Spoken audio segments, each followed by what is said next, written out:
Hello everyone, कैसे हैं आप लोग। स्वागत है सबका अग्नि 3.0 डे 56 में।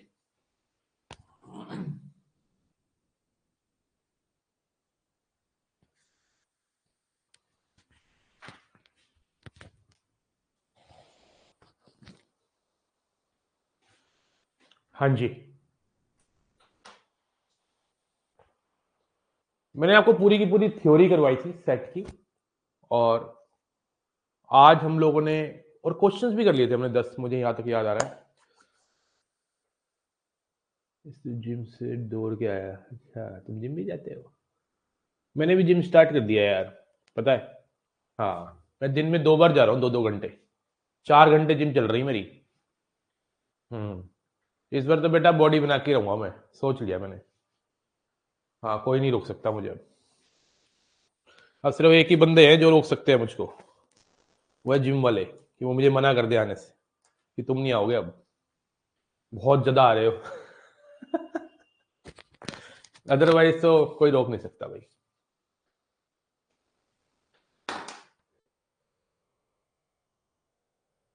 1 मिनट में आया यार मैं।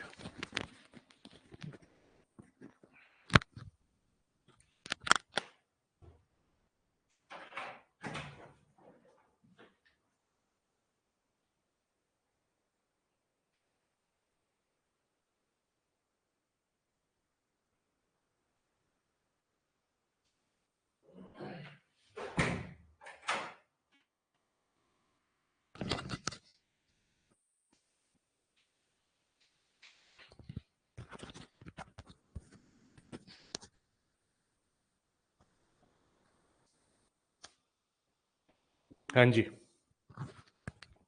करे भाई स्टार्ट। सर प्रोटीन कौन सा ले रहा हूँ? अरे ये देखो, चलो रहने दो। प्रोटीन तो बेटा मेरी नॉर्मल डाइट है। हाँ, एकदम नॉर्मल डाइट है।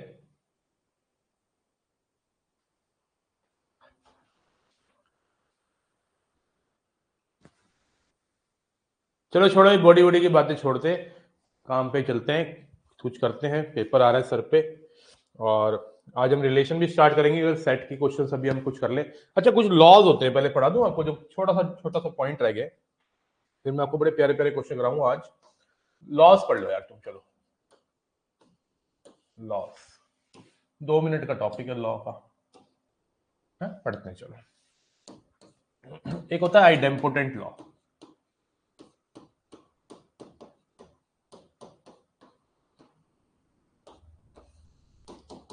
एक मैट्रिक्स, मैट्रिक्स कह रहा हूं, सॉरी। अगर किसी सेट का इंटरसेक्शन उसी के साथ किया जाए तो वही आता है, और एक सेट का यूनियन अगर उसी के साथ किया जाए तब भी वही आता है। इसको बोलते हैं आइडेम्पोटेंट लॉ। ठीक है जी, क्या बोलते हैं? Idempotent law. फिर आता है आइडेंटिटी लॉ।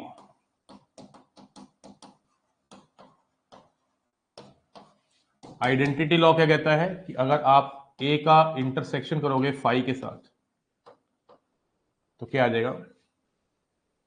ए और फाई में कुछ कॉमन होगा? कुछ कॉमन नहीं होगा, फाई आ जाएगा। और ए का यूनियन करोगे फाई के साथ तो ए आ जाएगा। मतलब आपको फाई की हेल्प से, फाई की हेल्प से यूनियन और इंटरसेक्शन लेना है, जिसको बोलते हैं आइडेंटिटी लॉ। ए और फाई में कुछ कॉमन होगा? नहीं होगा, तो फाई लिख दिया। ए और फाई को ऐड करोगे तो भाई ए ही आ जाएगा। फिर आता है commutative law.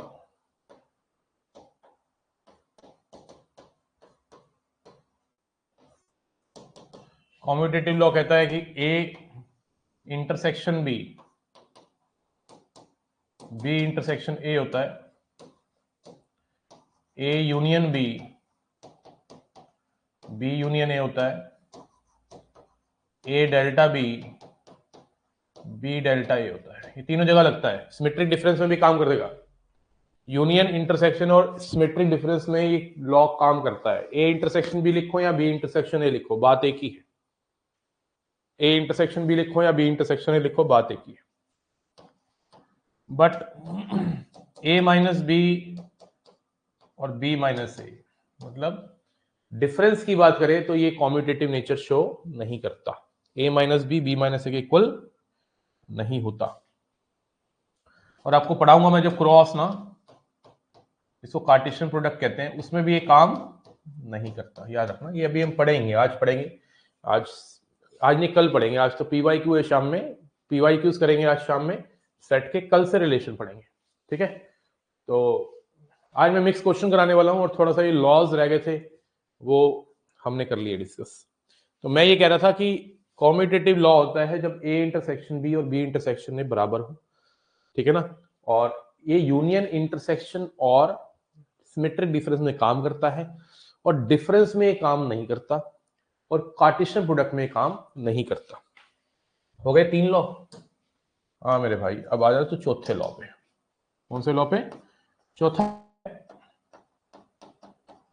Associative law. Associative law कहता है चाचा, A intersection B intersection C या A intersection B intersection C, ये होता है एसोसिएटिव लॉ। एसोसिएटिविटी जब भी चेक करते हैं तो एक और सेट आपको लेना पड़ेगा, इसको मैंने नाम दे दिया सी का। तो आप पहले बी इंटरसेक्शन सी करो और फिर ए के साथ इंटरसेक्शन करो, या पहले ए इंटरसेक्शन बी करो और फिर सी के साथ करो, result will be same. It also works in union, A union B union C करो, या पहले ए यूनियन बी कर लो तो यूनियन सी करो। इसी तरह से ए डेल्टा बी डेल्टा सी या ए डेल्टा बी डेल्टा सी। जैसे कॉम्यूटेटिव तीनों में काम करता है, इंटरसेक्शन, यूनियन और सिमेट्रिक डिफरेंस में, इसी तरह से एसोसिएटिव लॉ भी तीनों में काम करता है, ठीक है। कहाँ काम नहीं करता? डिफरेंस में काम नहीं करता है। मतलब a minus B minus C is not equal to a minus B minus. It also doesn't work a cross b cross c, a cross b cross c, ठीक है। ये भी इक्वल नहीं होते, ठीक है ना। ये समटाइम्स इक्वल हो सकते हैं, इसको छोड़ दो, ये मैं आपको थोड़ा सा एक्सेप्शन के साथ रिलेशन में पढ़ा दूंगा, ठीक है। ये आ गया हमारा कौन सा लॉ? Associative law. उसके बाद आता है मेरे चाचा डिस्ट्रीब्यूटिव लॉ। डिस्ट्रीब्यूटिव लॉ,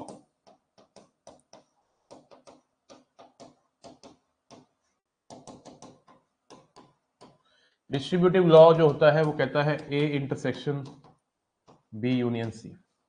अब की बार A intersection B union C मतलब intersection is spread over union. This is equal to what? A intersection B, normal multiplication बेटा जैसे करते आए बचपन से, a को b से मल्टीप्लाई किया तो a intersection b union a intersection c, या a union b intersection c को क्या लिख सकता हूं? a union b intersection a union c। ये हो गया हमारा डिस्ट्रीब्यूटिव लॉ। क्या हो गया? Distributive law, note down. फिर आता है हमारा डी मॉर्गन्स लॉ।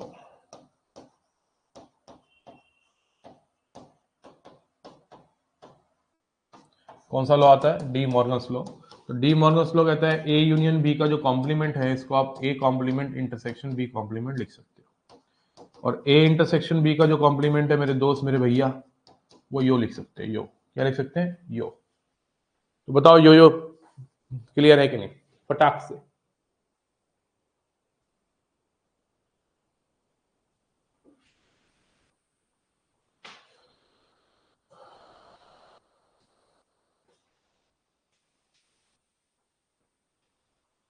तो ये हमारे 6 लॉ है जिनके बारे में हमें पता होना चाहिए अच्छे से, ईमानदारी से।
ठीक है, यहाँ तक। चलो यार कुछ मिक्स क्वेश्चंस करते हैं। थ्योरी तो सारी होगी, अब क्वेश्चन की वैरायटी अगर मैं बहुत ज्यादा कराता हूँ आपको तो बहुत बढ़िया होगा। क्वेश्चन की वैरायटी लेना बहुत जरूरी है। आइए एक सेट लेते हैं, 6 क्वेश्चन करेंगे, ठीक है, बढ़िया वाले।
बताइए जरा क्या क्या आएगा।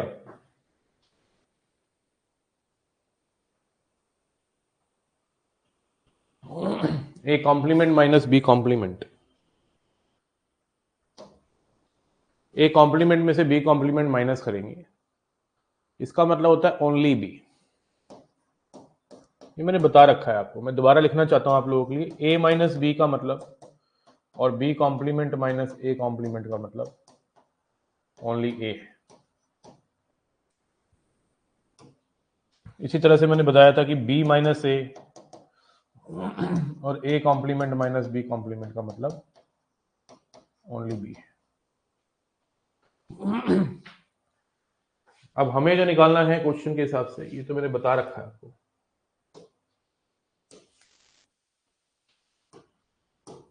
बात मैंने बता रखी है। अब जो हमारा क्वेश्चन है उसमें है A complement minus B complement, मतलब ओनली बी निकालने के लिए कह रहा है। और ओनली बी का मतलब होता है बी में से इंटरसेक्शन माइनस कर दो। अब पहले तो इंटरसेक्शन देखो क्या है, क्या मतलब होता है बी में से क्या माइनस करना है, इंटरसेक्शन। अब इंटरसेक्शन है कुछ है का, कुछ कॉमन ही नहीं है। अरे 5, मतलब बी में से 5 माइनस करना है, तो 5 माइनस करेंगे तो बी ही आ जाएगा। इसका आंसर बी आ गया। सेकंड पे आइए, सेकंड है ए माइनस बी कॉम्प्लीमेंट का कॉम्प्लीमेंट यूनियन सी। इसको बोलते हैं ओनली ए। क्या बोलते हैं, A intersection A minus B complement. A में से बी कॉम्प्लीमेंट को माइनस करो, समझ रहे हो, ए में से बी कॉम्प्लीमेंट को माइनस करो। मतलब एक तरह से देखा जाए ए माइनस बी कॉम्प्लीमेंट का मतलब क्या है, तो समझते हैं। A intersection B. समझो जरा ध्यान से मैं क्या कहना चाह रहा हूं। आपको पता है जब भी किसी सेट में से आप किसी सेट को माइनस करते हो तो उसका मतलब होता है उस सेट में से आप कॉमन माइनस कर रहे हो। एक सेट में से अगर दूसरा सेट माइनस कर रहे हो तो इसका मतलब है आप ए में से उस सेट में से कॉमन माइनस कर रहे हो। तो अगर आप ए माइनस बी कॉम्प्लीमेंट का सोच रहे हो तो इसका मतलब ए में से आप इन दोनों का कॉमन माइनस कर रहे हो। अब इन दोनों का जो कॉमन है वो है ओनली ए। क्या है, ओनली ए। अब ओनली ए अभी मैंने निकाला था, ओनली ए निकाला था। ओनली ए का मतलब ए इंटरसेक्शन बी में से ए को घटाना है, ठीक है ना। ए इंटरसेक्शन बी में से ए इंटरसेक्शन बी को हटाना है। Are you getting my point. तो अब ओनली ए अभी मैंने निकाला था, अगर हम निकालते हैं, वैसे तो मैंने ओनली बी निकाला था, लेकिन अगर मैं ओनली ए भी निकालूंगा, क्योंकि आपको पता है ए और बी में कुछ कॉमन नहीं है, जब ए और बी में कुछ कॉमन नहीं है तो ए माइनस बी ए होगा और बी माइनस ए बी होगा। भाई कॉमन ही नहीं है तो माइनस क्या करेंगे, तो अब ए इंटर ओनली ए का मतलब हो गया ए, तो ए में से ए गया 5 आ गया। तो सेकंड का आंसर, सेकंड का ये वाला पोर्शन जो है ना, ए माइनस बी कॉम्प्लीमेंट, ये 5 आया है, this is 5। Are you getting my point? अब उसका कॉम्प्लीमेंट निकालना है और यूनियन करना है सी के साथ। अब 5 का कॉम्प्लीमेंट होता है यूनिवर्सल सेट, यूनिवर्सल सेट का यूनियन करेंगे सी के साथ तो क्या आएगा, यूनिवर्सल सेट।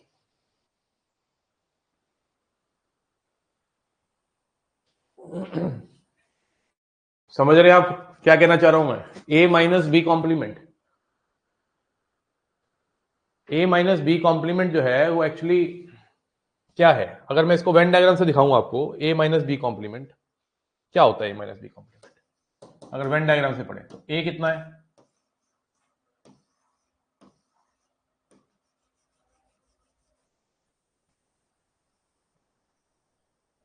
और बी कॉम्प्लीमेंट कितना है,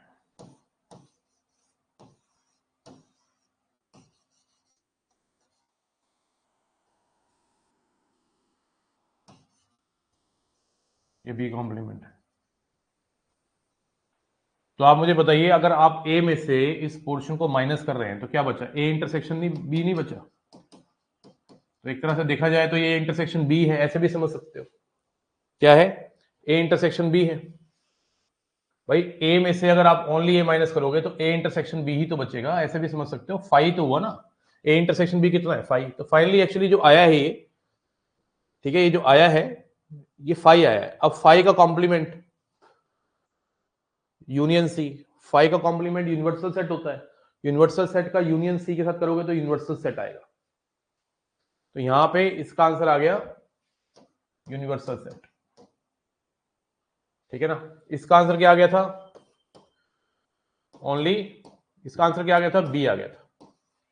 अब तीसरा वाला क्या है, third one, third one question मैंने जो दिया,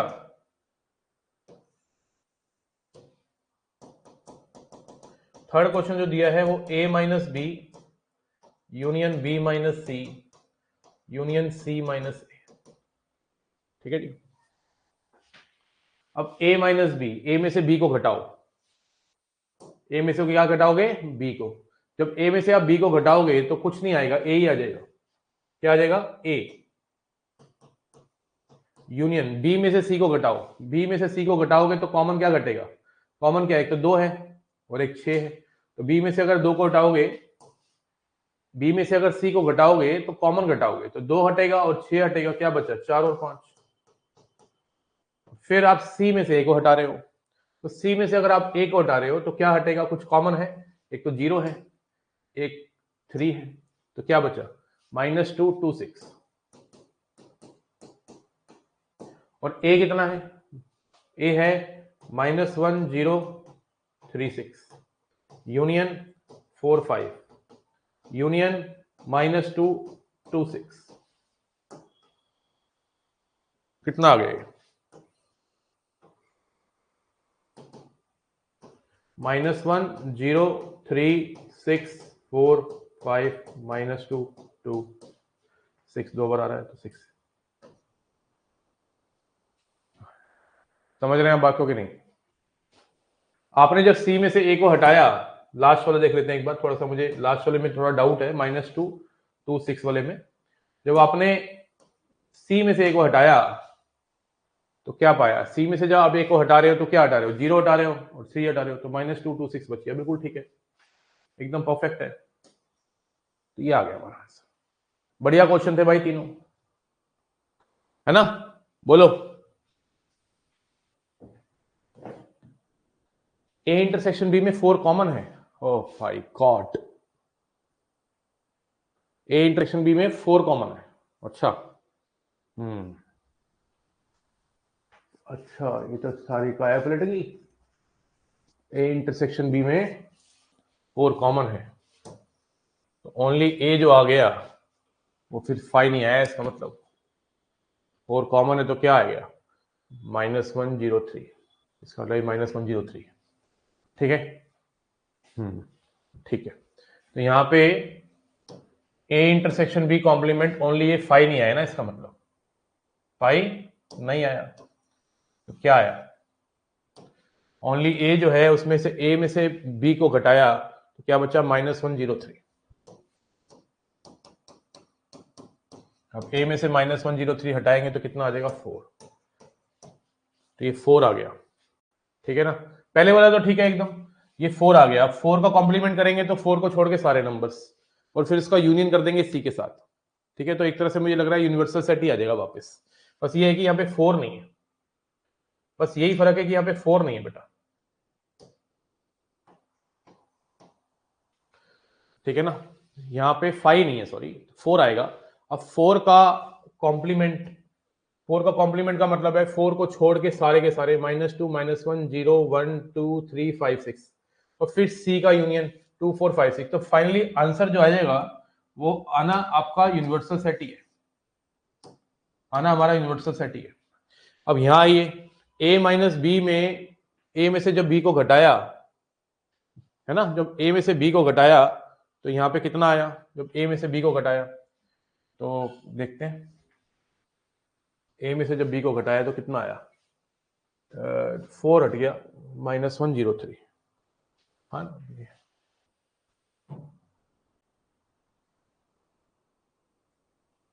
6 लिखा हुआ है।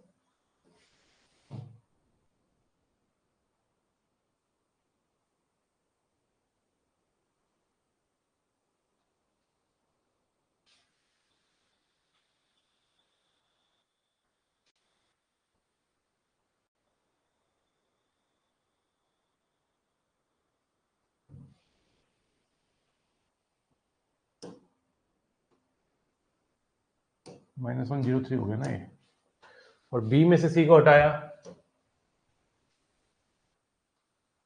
तो क्या हटा, एक 2 हटा और एक 6 हटा, 4 5, और c में से एक हटाया तो क्या हटा, 3 हटा और 0 हटा, -2 2 6, ठीक है। तो ये आ गया हमारा -103, 6 नहीं आएगा ना यहाँ पे,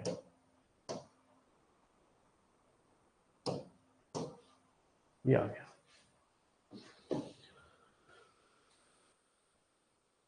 यूनिवर्सल सेट नहीं है बेटा वो, ठीक है, समझ आया, ये आंसर आ गया भाई तीनों। बेटा 4 का कॉम्प्लीमेंट है ना, 4 का कॉम्प्लीमेंट है, क्लियर है भाई, बता दो जल्दी से, मामला क्लियर है कि नहीं।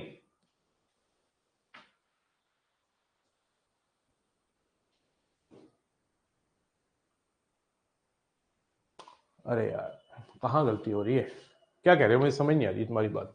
एक बार मैं दोबारा चेक करना पड़ेगा, मुझे लग रहा है सारा क्वेश्चन ना। एक बार यूनिवर्सल सेट ये था, ये था, ये था, ठीक है। तो ए पहला वाला तो एकदम ठीक है, परफेक्ट है, A complement minus B complement मतलब ओनली बी है ना।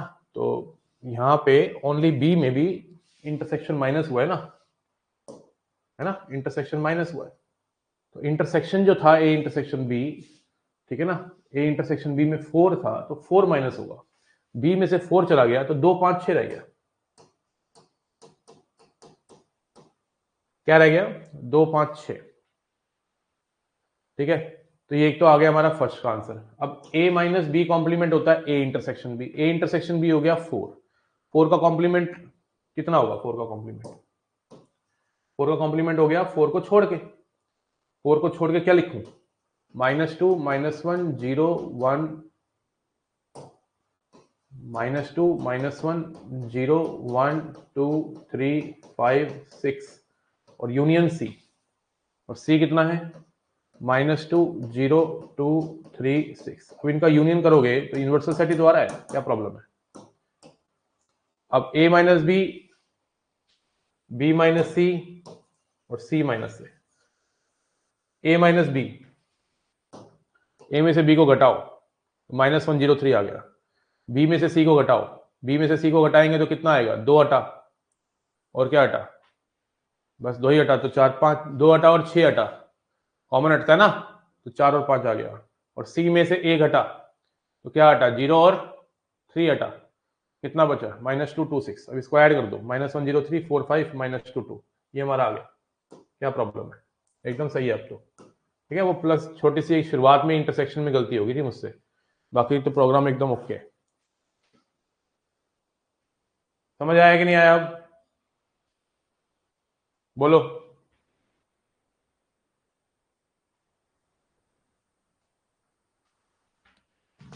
हाँ जी, 6 नहीं आएगा लास्ट में, अच्छा।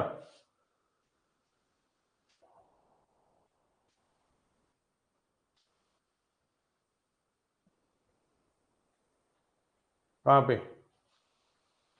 एंड में माइनस यूनियन कर रहे 4 5 -2 2 और 6, ओके। हाँ, अब ठीक है, अब ठीक है बेटा, है ना, परफेक्ट है।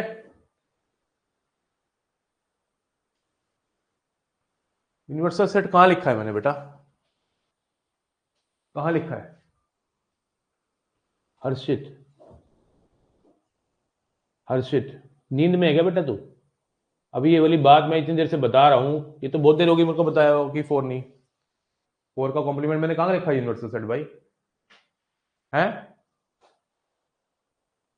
मुझे नहीं करना चेक सेकंड, खुद करिए चेक सेकंड, नींद में तो तुम पढ़ रहे हो। अरे 4 का कॉम्प्लीमेंट कहाँ यूनिवर्सल सेट लिखा है फूफा? नींद में है क्या?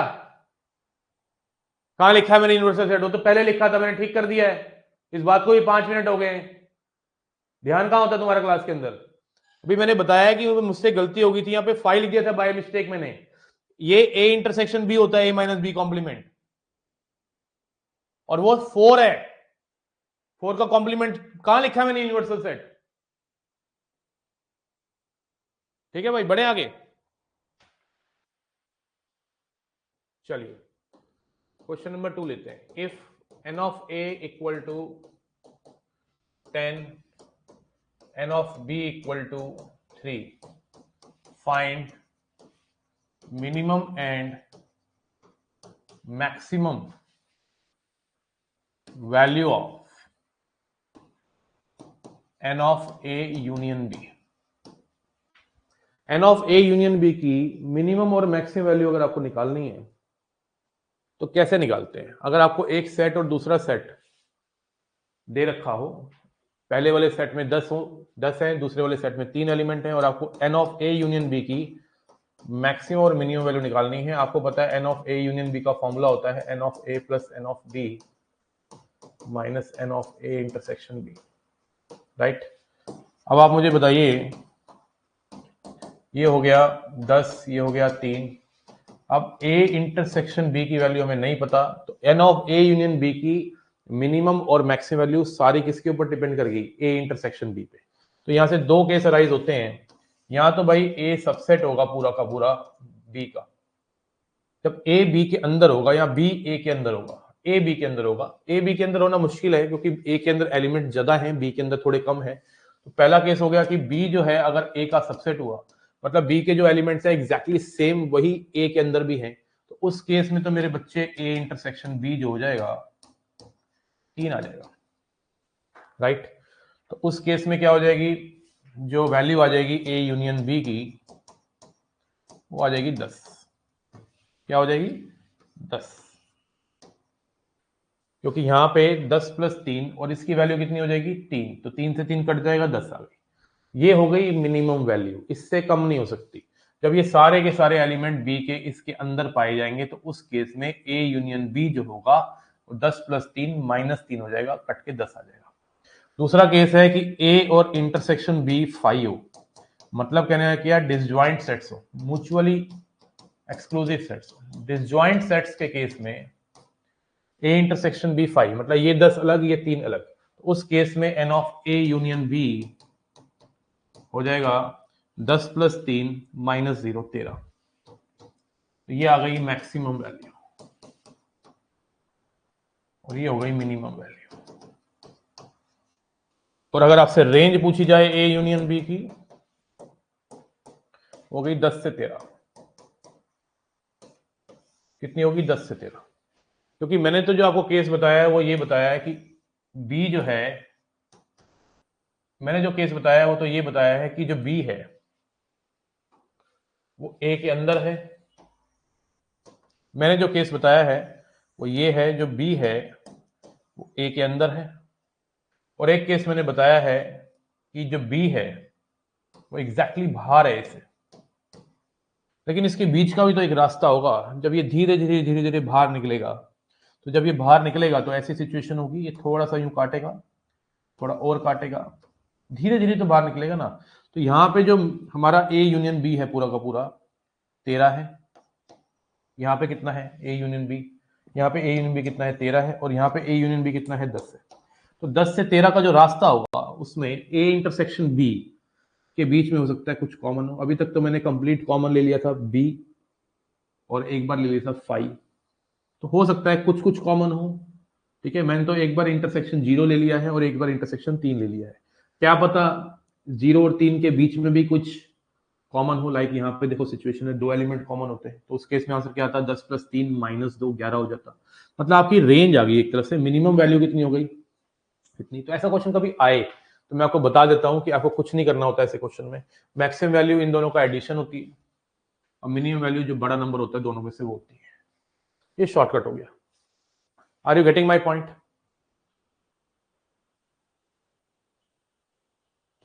ओके, क्लियर है मामला? तो भाई इस बात को समझना जरूरी है,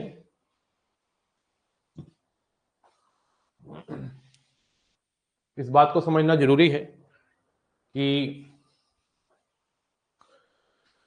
अगर 2 सेट दे रखे हैं और आपको मिनिमम और मैक्सिमम वैल्यू पूछी जा रही है, तो बच्चे मिनिमम वैल्यू जो होगी इसमें से जो बड़ा नंबर होगा और जो मैक्सिमम वैल्यू होगी इन दोनों का एडिशन होगा, और रेंज होगी इस 10 से 13 तक। Are you getting my point? अब इसी तरह से उल्टा क्वेश्चन होता है। इन अमेरिका, मान लो in America 70% people like apples and 40% people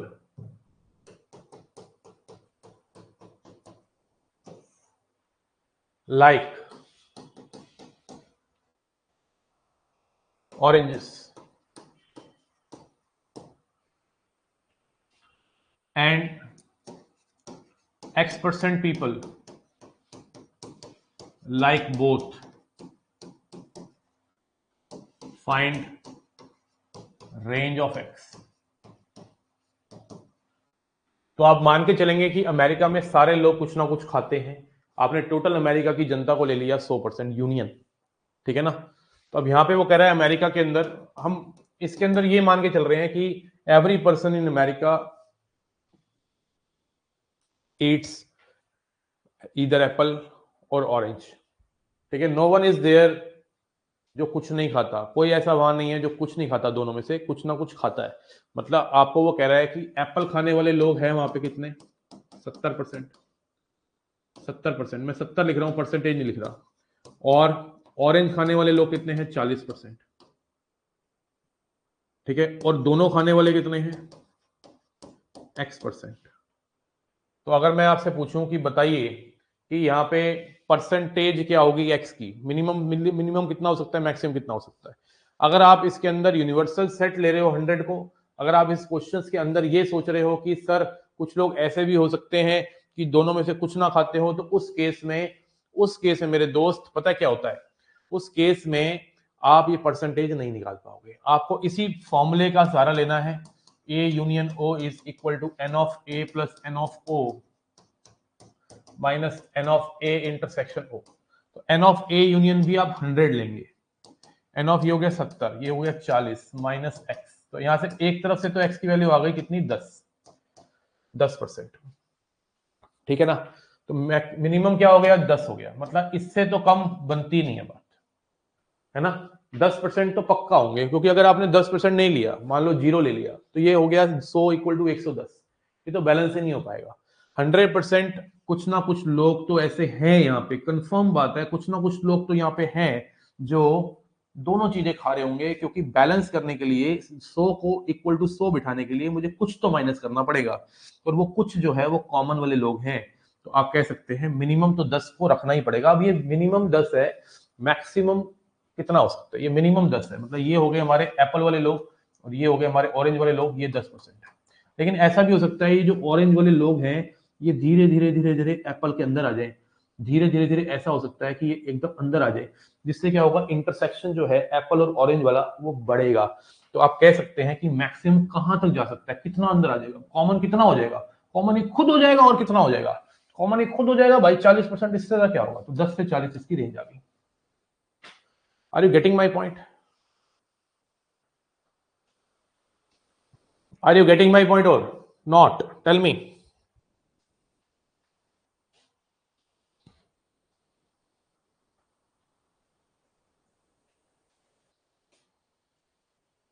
भाई एक अमेरिका में या कहीं पर भी, किसी भी देश में, किसी भी प्रॉपर एक सोसाइटी में अगर ये ऐसा क्वेश्चन आ जाए कि कुछ लोग ये करते हैं कुछ वो लोग करते हैं, तो बताइए कॉमन की रेंज क्या होगी। तो बच्चे उस केस में आपको ये मानना पड़ेगा, परसेंटेज के केस में 100% लोगों को आपने मानना है यूनियन, नॉट इंटरसेक्शन। भाई मिनिमम 10% तो होना ही पड़ेगा, नहीं तो बैलेंस कैसे रहेगी कहानी, कहानी बैलेंस ही नहीं हो पाएगी चाचा। बात समझ गए? बोलिए ना, बोलिए तो।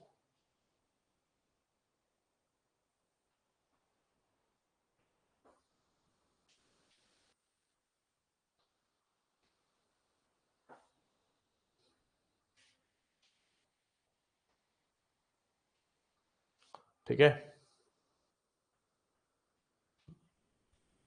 एक ना पीवाई क्यों है यार 2011 का, अब 2011 का पेपर ढूंढने से बेटर है, मैंने पिक खींची थी क्लास में।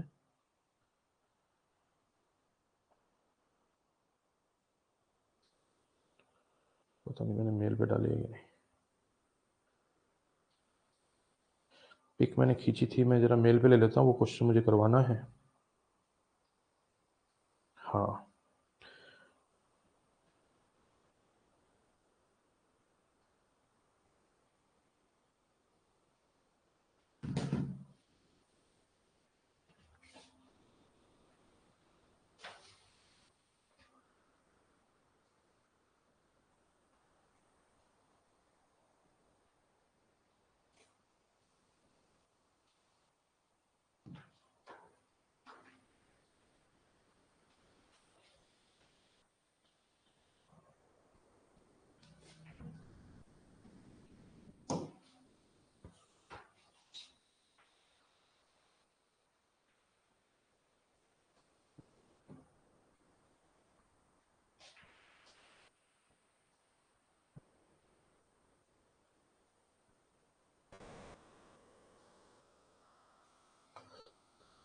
ठीक है, ये क्वेश्चन है, ये ना 2011 में आए थे और इसमें पैराग्राफ में 3 क्वेश्चन थे नीचे, मतलब 12.5 नंबर का क्वेश्चन था ये, 5 क्वेश्चन थे नीचे 12.5 नंबर का। तो ये क्वेश्चन को हम पहले पढ़ते हैं, थोड़ा बड़ा सा था, अभी भी पैराग्राफ बेस्ड क्वेश्चन आए सेट का, तो छोड़ने लायक नहीं होता वो क्वेश्चन, वो करने लायक होता है।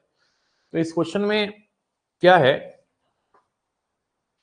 कह रहा है the student of a class. देखो बहुत सारी सिचुएशन ऐसी होती हैं जिसके अंदर हमें वेन डायग्राम से करना चाहिए, और बहुत सारी सिचुएशन ऐसी भी होती हैं जिसमें वेन डायग्राम के बिना करना चाहिए। जैसे the students of a class are offered 3 languages, student of a class are offered 3 languages, तो मैं इसको वेन डायग्राम से करना चाहूंगा।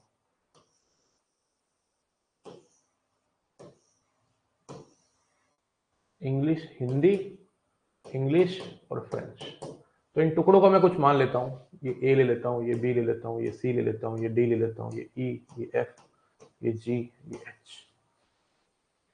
3 लैंग्वेजेस ऑफर कर रहे हैं क्लास के अंदर बच्चों को, हिंदी, इंग्लिश और French. 15 student learn all 3 languages. All 3 language वाले कौन से होंगे? ई, ये 15 हो गया।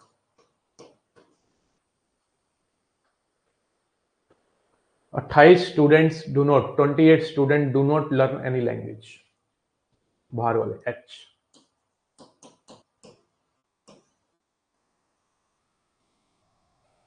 The number of students learning Hindi and English but not French.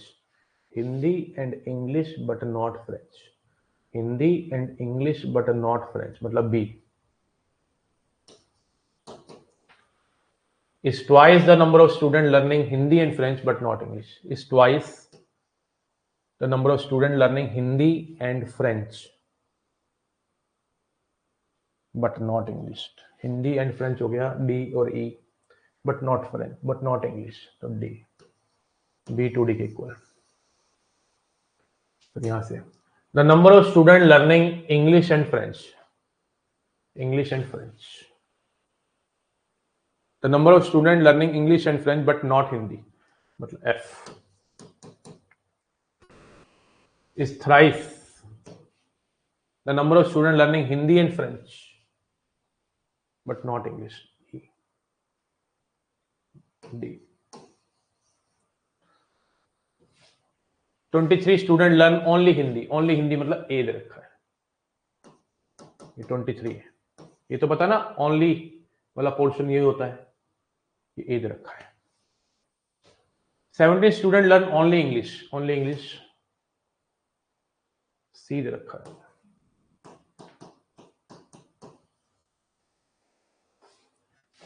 The number total number of student learning French, French D plus E plus F plus G, कितने 46, पूरा French ले लिया ना उसने। And the number of student learning only French, G 11 दे रखा है। इतना कुछ तो दे ही दिया, ये तो ऐसे निकल जाएंगे पांचों के पांचों क्वेश्चन, तो बैंगन क्वेश्चन है। अब आपको क्या कह रहा है कि how many student learn precisely, precisely मतलब exactly 2 languages, at least 2 languages, total strength बता दो, ये फलाना ढिमकाना। तो भाई ये बड़ी वाली इक्वेशन जो है ना, इसको पकड़ो, इसमें डी की वैल्यू नहीं पता, ई की वैल्यू पता है, एफ की वैल्यू पता है 3D, जी की वैल्यू पता है 11 equal to 46, 15 11 26 50 3D 4D equal to 20, D कितना आ गया 5, अब डी 5 आ गया तो एफ कितना आ गया, एफ आ गया 15 और बी आ गया 10, सब कुछ तो निकल गया। अब देखते हैं क्या निकालना है चाचा, अब देखते हैं क्या निकालना है। अब वो कह रहा है कि how many student learn precisely 2 language, exactly 2 language सीखने वाले लोग, एग्जैक्टली 2 लैंग्वेज सीखने वाले लोग होते हैं B plus D plus F, B plus D plus F. How many student learn at least 2 languages, at least 2 language का मतलब जो 2 लैंग्वेज सीखे और 3 या फिर 3 सीख रहा हो, तो 2 लैंग्वेज वाले तो हमारे पास हैं ऊपर already B plus D plus F, इसमें आप तीनों लैंग्वेज सीखने वालों को भी ऐड कर दो ई। टोटल स्ट्रेंथ बता दो क्लास की, तो टोटल स्ट्रेंथ क्या होगी, A plus B plus C plus D plus E plus F plus G plus H. How many student learn English and French, English and French वाले कितने होंगे, ई प्लस एफ, सारी values तो हमारे पास है, पुट करनी है बस। How many student learn at least 1 language, at least 1 language का मतलब ये यूनियन मांग रहा है, क्या मांग रहा है, यूनियन, तो A plus B plus C plus D C plus D plus E plus F plus G. नहीं बोलो क्लियर, समझ आया है। ये क्वेश्चन एक आया था 2011 के पहले पेपर में, जिसके अंदर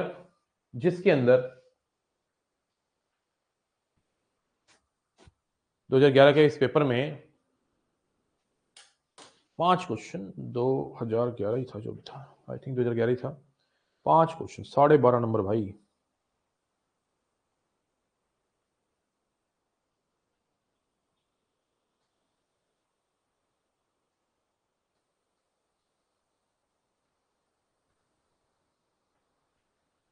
हुआ क्लियर कि नहीं, देखो क्वेश्चंस हम करते रहेंगे बहुत सारे, ठीक है ना। तो मैंने एक तरह से जो लॉस करवाने थे वो मैंने करवा दिए, और 4 क्वेश्चन ही करवाए, लेकिन चारों क्वेश्चन बेहतरीन थे। अच्छा क्वेश्चन बनाया मैंने, पहला क्वेश्चन बनाया था मैंने ऐसे ही बना दिया था, पहले वाला जिसमें हम फंस रहे थे ना, वो मैंने ऐसे ही बना दिया था, ठीक है ना।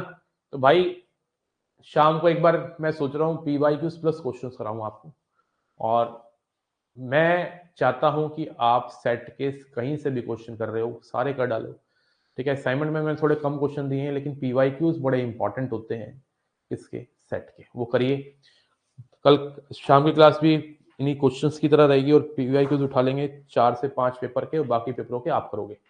रिलेशन चैप्टर में कल से स्टार्ट करने वाला हूँ, पर ऐसे क्वेश्चन अब क्यों नहीं आते इतने इजी आते हैं। अभी भी आपको दिखाऊंगा मैं 2023 2022 से क्वेश्चन कितने इजी आए हुए हैं, आई विल शो यू यार, आई विल शो यू, ठीक है, मैं दिखाऊंगा आपको, ओके ठीक है। सरेंडर, ओके सरेंडर, चलो जी, धन्यवाद। छोटी क्लास लेकिन अच्छी class, productive class. Bye bye, मिलते हैं शाम में लंबी क्लास के साथ। बाय।